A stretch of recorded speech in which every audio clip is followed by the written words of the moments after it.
A group of desperate people unexpectedly took part in a mysterious task. A mysterious man stood before them and told them that in the next hour, they could easily earn $200. There was absolutely no danger involved, and it wouldn't require them to hurt anyone. But it might bend the law just a little. If anyone didn't want to do it, they could leave right now. Seeing that, no one backed out. He immediately had his staff register their info and take their photos, then handed each of them a credit card. The task was very simple. They just had to go to the store and buy items using the card, but they had to purchase specific items, then exchange those items back for $200. And so, a woman named Emily accepted the task after a fierce inner struggle.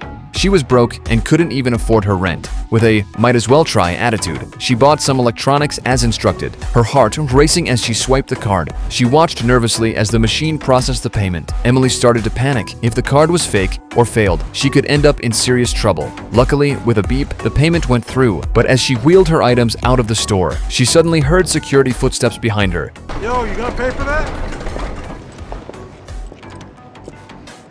Sorry? I said, are you gonna pay for that? Oh my God. Sorry, man.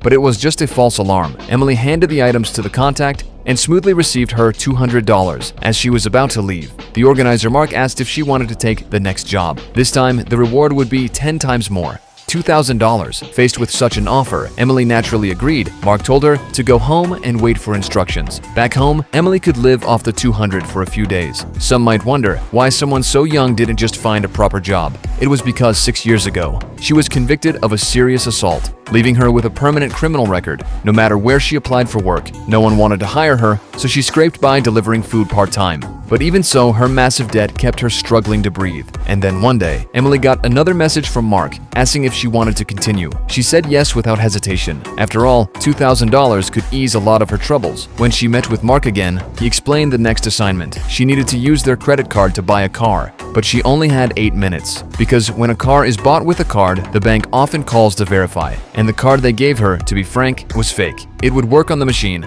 but if caught, she'd face serious legal consequences. So she had to leave the place within 8 minutes. Otherwise, she'd have to bear the consequences alone. Emily hesitated for a second, then walked into the dealership alone. She went straight to the owner and bluntly picked a car to buy. The owner was surprised by her decisiveness. He asked if she wanted to see the car first. Emily said it wasn't necessary and lied that her husband had already test-driven it. The owner didn't press the matter. After all, business was business. He briefly checked the fake ID she had prepared, then started the paperwork. Once everything was ready, Emily handed him the credit card. The owner didn't suspect a thing and swiped it without hesitation. The payment went through surprisingly smoothly. After the payment was done, he gave her a purchase agreement. Once filled out, she could drive the car away.